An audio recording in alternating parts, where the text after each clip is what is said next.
Good afternoon, everyone.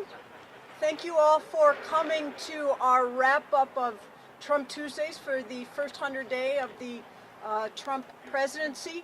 I want to take this opportunity to thank you all for coming here. A lot of you have been here through snow, through rain, through wind, and I just want to take this opportunity to say how much I appreciate that, and other folks appreciate that. We've had a real opportunity to see firsthand, to hear from speakers in our community about how public policy impacts them, impacts us and our neighbors.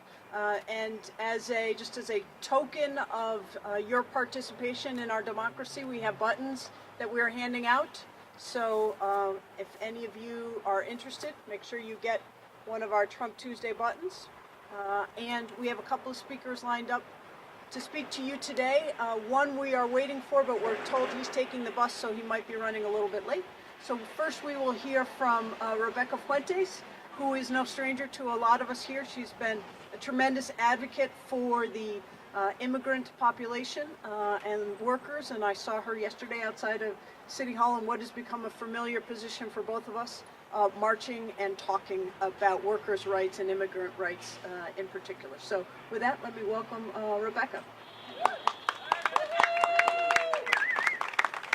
Yes, good afternoon, friends and community. My name is Rebecca Fuentes, and I'm very proud to be here in front of you. I'm an organizer with the Worker Center of Central New York.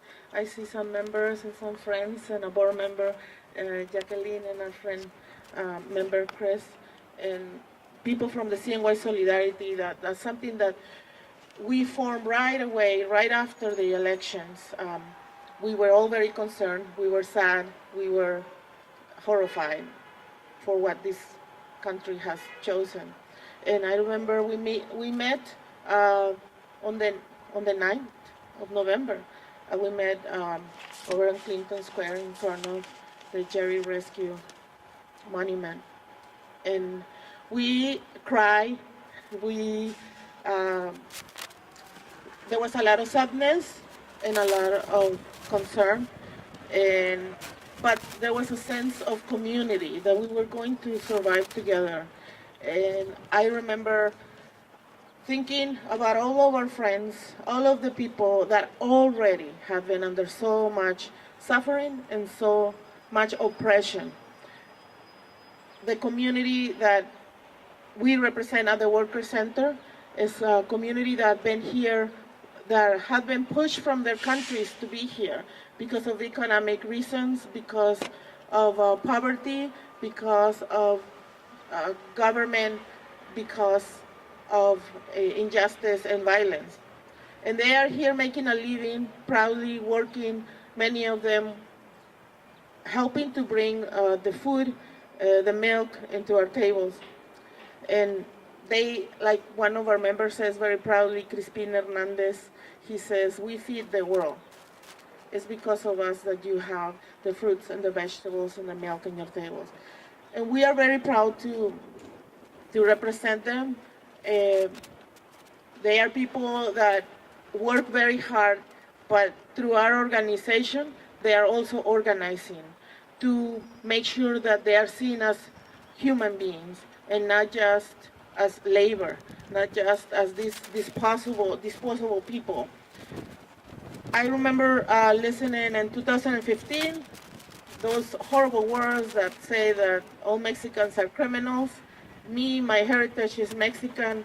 My mother worked as a farm worker and a housekeeper in many low-wage jobs in California, and I was born there in 1972. And when I was 3 years old, my mother went back to Mexico. I grew up in Tijuana, Mexico, and I'm Mexican American, but I will never forget my roots. And recently, when we were doing outreach here in Syracuse to bring people to yesterday's rally for immigrants for May 1st, somebody just came to us. I was holding a big sign that said, May 1st strike, a day without immigrants. And he didn't have any qualms, just to say to me, where are you from? I said, where were you born? And I told him, why are you asking me that? And he said, because you have an accent. And I told him, you do have an accent too. And I can see by your color that you are not from here, so where are you from? and he started to try to give me a lesson on what is to be, on why immigration is a problem and what right of immigration or what is right or wrong with immigration. But I will say that I'm very proud that our city, thanks to the mayor and thanks to all of us, because all of us, we have put that is a priority. It's a sanctuary city. That's very important to us. But it's not enough. We have to make sure that this is a sanctuary for all of us, and that is a legislation. So we're working very hard and with CNY Solidarity, with friends. We also have a rapid response team now. We have, so community can show up when some of our friends are being harassed by immigration, where there are raids. But I also am concerned, and we are concerned, that no city will be a sanctuary as long as our communities of color are under attack, as long as our communities are being criminalized for the manner for just minor problems, for being in poverty, for not being able to, perhaps they got a ticket and not being able to pay it, and then they get caught in this criminal system, judicial system, that criminalize you over and over. So sanctuary for immigrants, we are realizing that it's bigger than that. It's beyond sanctuary, it's beyond immigrants, it's for all our communities. So we want to make sure that our police respect our humanity, the humanity of everybody, the humanity of Black lives and brown lives and women and everyone.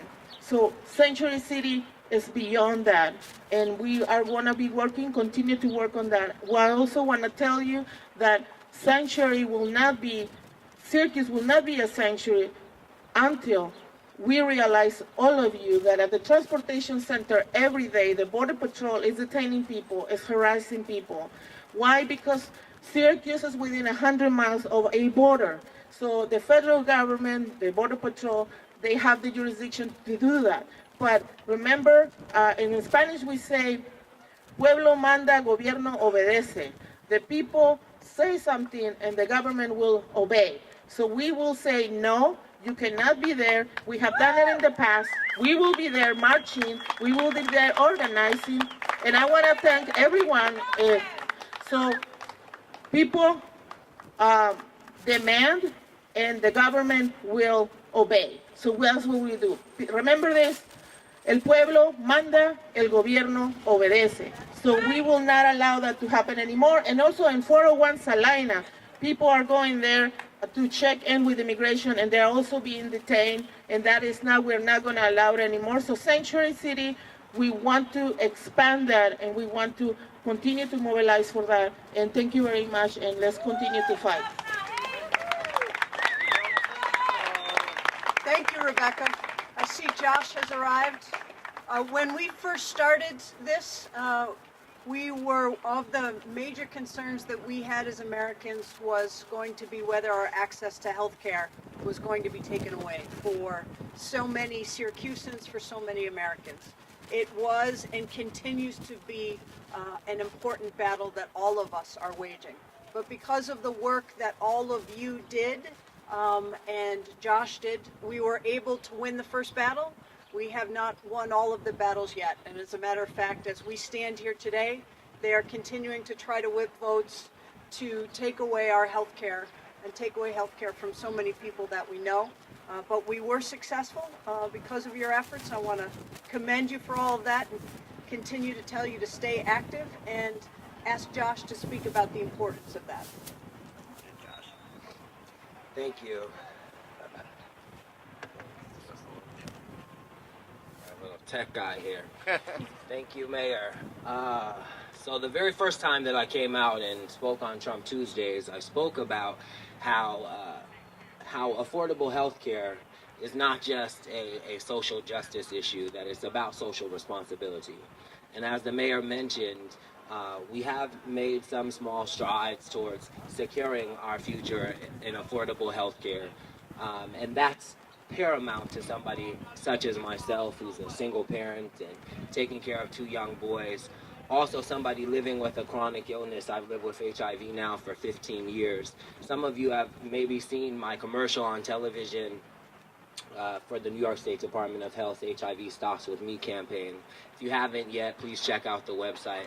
It's a very, very important social media campaign in which we talk about our own experiences in life and how important our healthcare is, and the way that we treat each other in regards to health disparities like HIV, and then also how important it is to secure the funds that ensure that people like myself have access to affordable health care.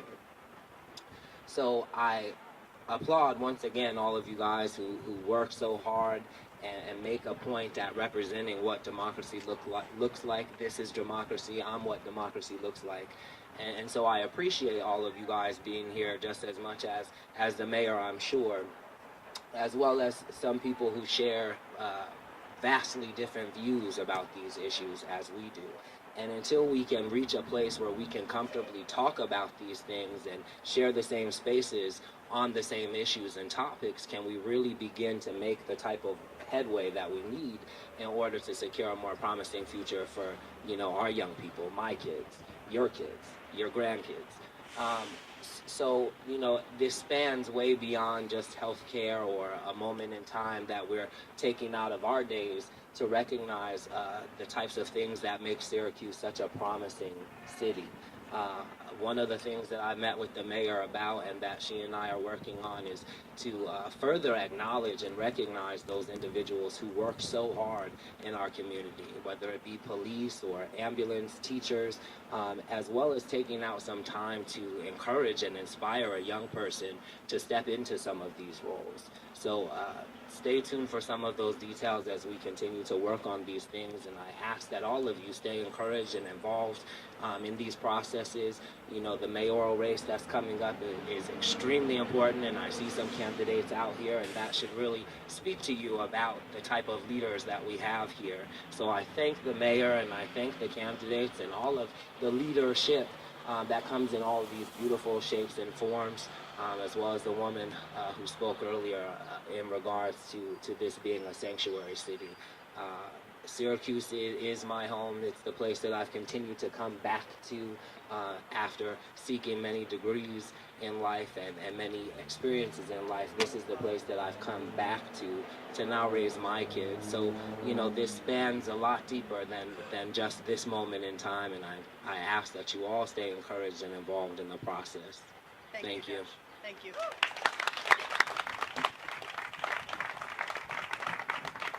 And finally, we have asked our own Joe Driscoll to come up to the mic and speak.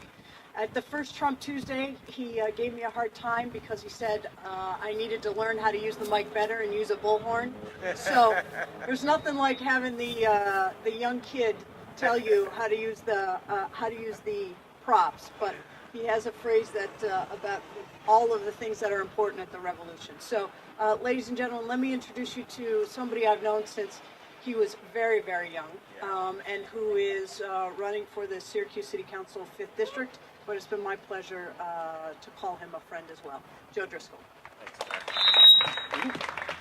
See, I was giving you flack, and then I'm the one who gets the feedback. There we go.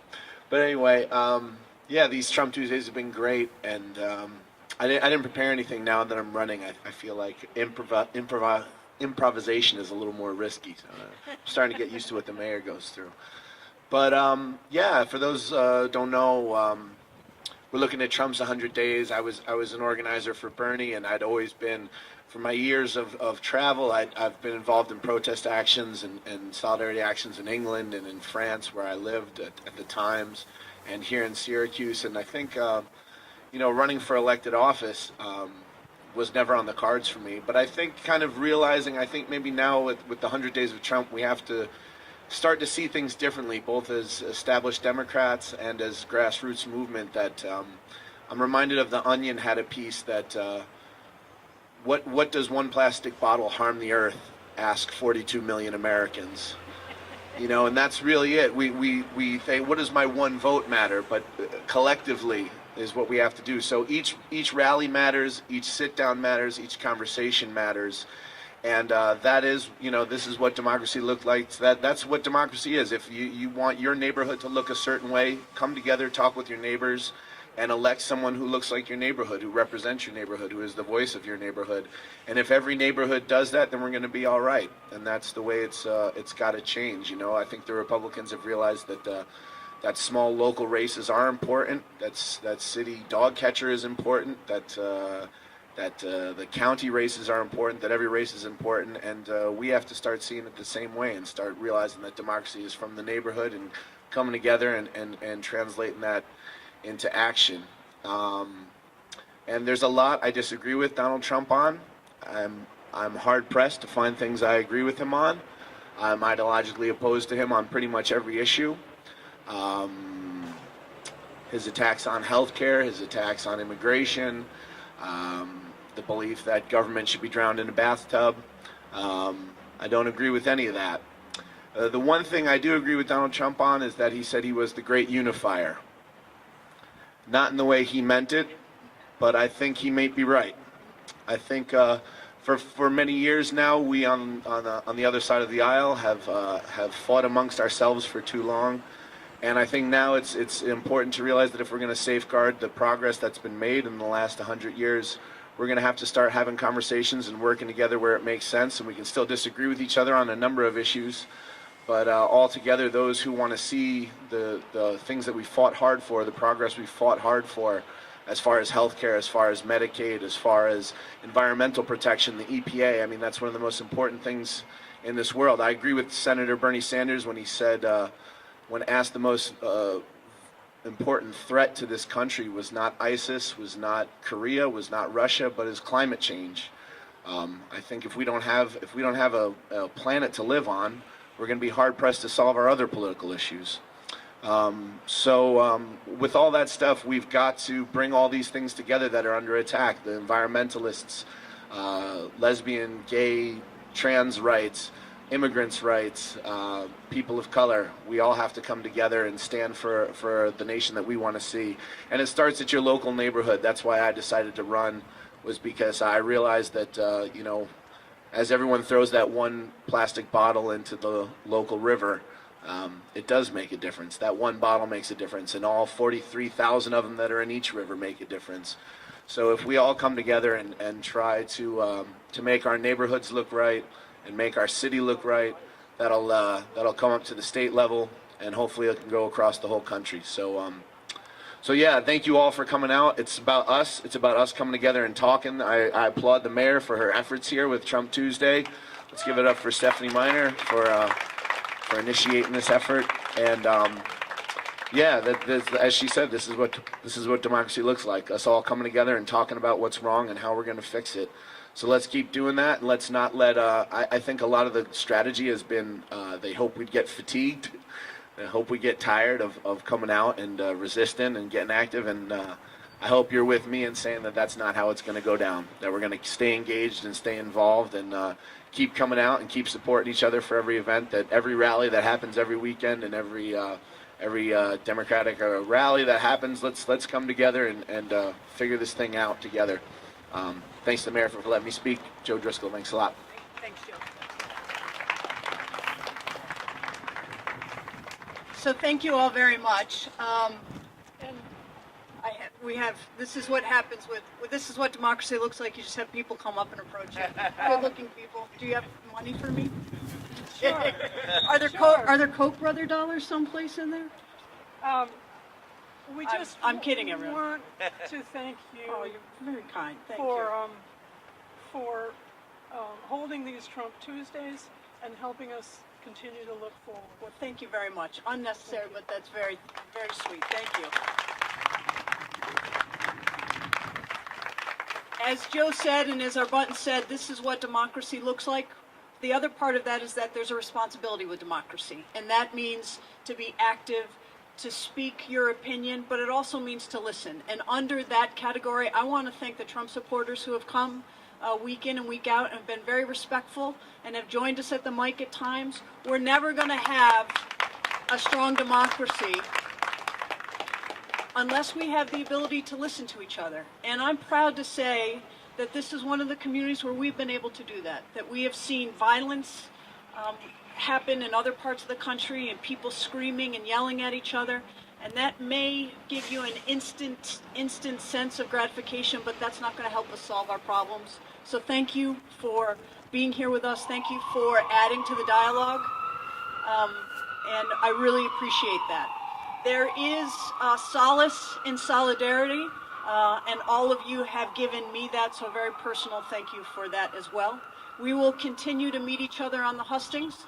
This effort is far from over, and we will continue to see each other both at events like this, both at marches and at public meetings, and importantly at the voting booth as well. So congratulations everybody, thank you very much, and we'll keep moving forward.